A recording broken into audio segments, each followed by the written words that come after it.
Polka. Chaque photo a son histoire.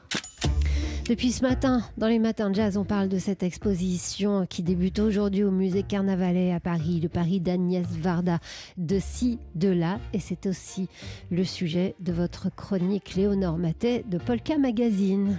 Avec un regard franc, droit dans les yeux, une expression sérieuse qui laisse percevoir un brin d'espièglerie, sa reconnaissable coupe au bol, une chambre photographique à pleine main, vous l'aurez deviné, c'est Agnès Varda, un petit bout de femme, 1m52, qui prend toute la hauteur de cette photo en noir et blanc.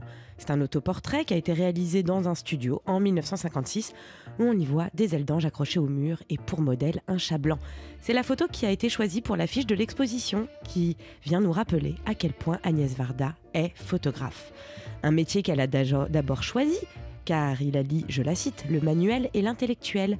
Un métier qu'elle pratique dans sa cour atelier de la rue Daguerre, Paris 14e, comme elle aimait le dire, son terrain de jeu favori.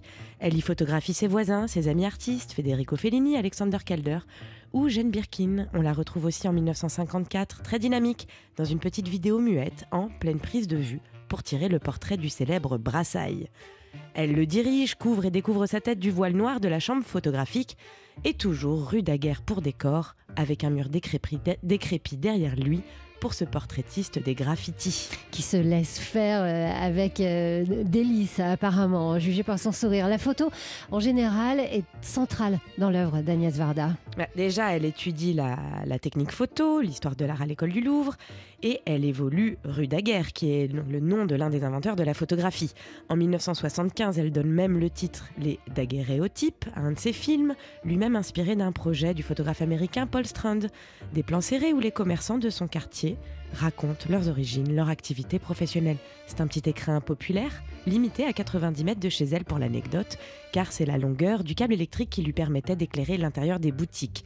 C'est une galerie de portraits modestes, en mouvement, de la fameuse rue Daguerre, devenue un personnage central dans sa longue carrière de 70 ans.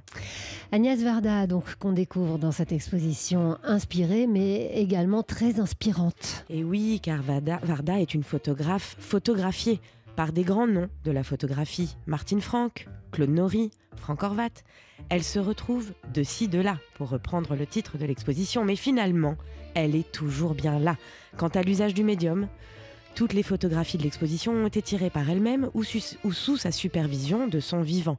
Et quand on demande à sa fille Rosalie, croisée dans les couloirs de l'exposition, ce qu'aurait pensé sa mère, si moderne, au sujet de la photo d'aujourd'hui, elle répond: elle s'est toujours emparée des nouvelles technologies et s'intéressait du regard des jeunes générations.